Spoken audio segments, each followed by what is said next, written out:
మీ academic success machine కు జెనిక్స్ vision 100% ప్రాణం పోస్తుంది. పంజాబ్ గ్రామీణ ట్రాక్ల నుండి ఒక బుల్లెట్లా దూసుకొచ్చిన విశిష్టమైన పేరు సర్దార్ని మన్ కౌర్. సమాజం సాధారణంగా ఒక వయసు వచ్చాక ఇక విశ్రాంతి తీసుకోండి, మీ వల్ల ఏమవుతుంది అంటుంది. కానీ మన్ కౌర్ తలపాగా చుట్టి గుండెల్లో అపారమైన విశ్వాసంతో ఆత్మవిశ్వాసపు నిప్పు కణికలతో మైదానంలోకి అడుగుపెట్టారు. ఆమె కేవలం పతకాల కోసమే పరిగెత్తలేదు. కలలు కనడానికి వయసుతో పని లేదని నిరూపించడానికి, వృద్ధాప్యపు హద్దులను తుడిచివేయడానికి పరిగెత్తారు. కోట్లాది మంది గుండెల్లో ఆమె వెలిగించిన ఆశల దీపం ఎప్పటికీ ఆరిపోదు.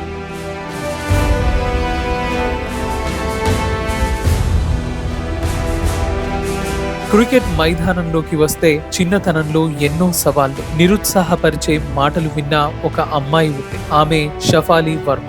తిరస్కరణల ఎదురు దెబ్బల నుండి భయపడకుండా తన నిర్భయమైన బ్యాటింగ్ తో, నిలకడైన ఆట తీరుతో భారతీయుల గుండెల్లో చెరగని ముద్ర వేసింది. కష్టపడితే కలలు నిజమవుతాయని చాటి చెబుతూ ప్రపంచ కప్ వేదికపై గర్జించింది. అదే క్రికెట్ సామ్రాజ్యాన్ని శాసిస్తున్న మన Indian skipper hit man Rohit Sharma గురించి ఎంత చెప్పినా తక్కువే. ప్రపంచంలోనే అత్యంత ప్రమాదకరమైన క్లాస్ ఓపెనింగ్ బ్యాటర్ గా నిలిచి భారతదేశానికి ఎన్నో అద్భుతమైన ఐసీసీ ట్రోఫీలను అందించిన రోహిత్ శర్మను భారత ప్రభుత్వం ప్రతిష్టాత్మకమైన పద్మశ్రీతో గౌరవించింది. ఇది కేవలం ఒక అవార్డు కాదు, కోట్ల మంది అభిమానుల సంబరం.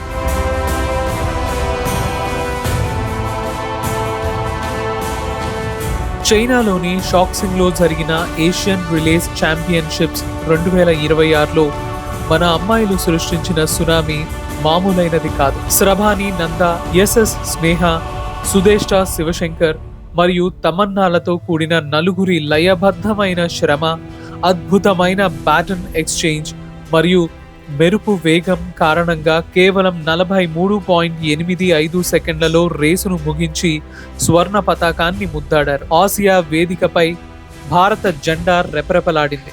మరోవైపు ఇండోనేషియాలోని బాలిలో జరిగిన 22వ AKF senior Asian karate championships 2026లో భారత మార్షల్ ఆర్టిస్ట్ అలీషా చౌదరి ఒక కొత్త చరిత్ర లిఖించింది. మహిళల కుమిటే 55 కేజీల విభాగంలో జపాన్కు చెందిన రీనా కోడోను 4-3 తేడాతో ఓడించి ఈ ఛాంపియన్షిప్లో బంగారు పతకం సాధించిన తొలి భారతీయ మహిళగా రికార్డు సృష్టించింది. కరాటే ఇండియా ఆర్గనైజేషన్ తరపున ఆడిన అలీషాకు 5 లక్షల రూపాయల నగదు బహుమతి లభించింది. అంగవైకల్యం అనేది శరీరానికే కానీ ఆత్మవిశ్వాసానికి కాదని నిరూపించాడు మన ప్రవీణ్ కుమార్. పారిస్ పారా ఒలింపిక్స్ లో పురుషుల హై జంప్ T64 విభాగంలో రికార్డు స్థాయిలో 2.08 మీటర్ల ఎత్తుకు ఎగిరి సరికొత్త ఏషియన్ రికార్డుతో పాటు బంగారు పతకాన్ని కైవసం చేసుకున్నాడు. ఎంతటి అడ్డంకి అయినా సరే గట్టి సంకల్పం ముందు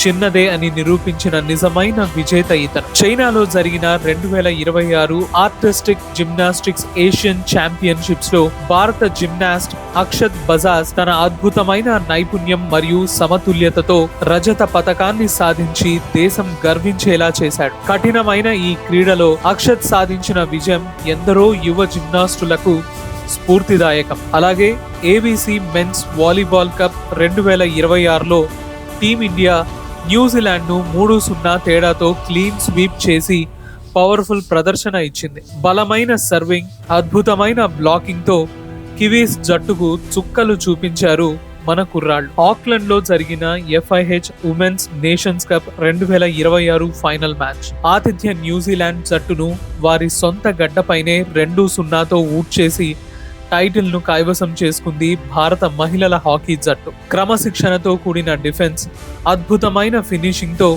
ఉమెన్ ఇన్ బ్లూ ఆకాశమే హద్దుగా సంబరాలు చేసుకుంటూ నేషన్స్ కప్ ట్రోఫీని భారత్ కు తీసుకొచ్చారు. రక్తం చిందించి చెమటను నమ్ముకుని పట్టుదలతో పోరాడితే ప్రపంచం మన కాళ్ల దగ్గరకు వస్తుందని నిరూపించిన ఈ క్రీడాకారుల కథలు మనందరికీ ఒకటే చెబుతున్నాయి. కలలు కనడం ఆపకండి, పోరాటం వదలకండి. సుమన్ టీవీ న్యూస్ ప్రపంచానికి దర్పణం. సుమన్ టీవీని లైక్, షేర్ అండ్ సబ్స్క్రైబ్ చేయండి.